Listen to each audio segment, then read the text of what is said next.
নমস্কার বন্ধুরা, তোমরা কেমন আছো? নিশ্চয়ই ভালো আছো। আমিও খুব ভালো আছি। তোমাদের সামনে অনেক দিন পরে আবার একটা ভিডিও নিয়ে এসেছি। যদি ভালো লাগে একটু লাইক, শেয়ার ও কমেন্ট করো।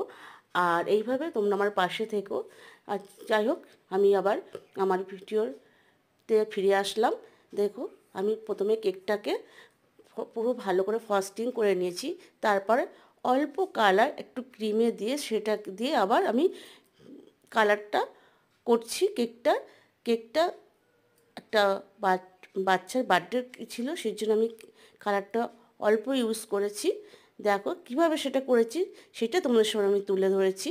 কেননা অনেকে কালারটাকে একটু অ্যাভয়েড করে, সেই জন্য। এবং যেহেতু বাচ্চাদের ব্যাপার ছিল, আমিও সেই কালারটাকে একটু অ্যাভয়েড করেছি।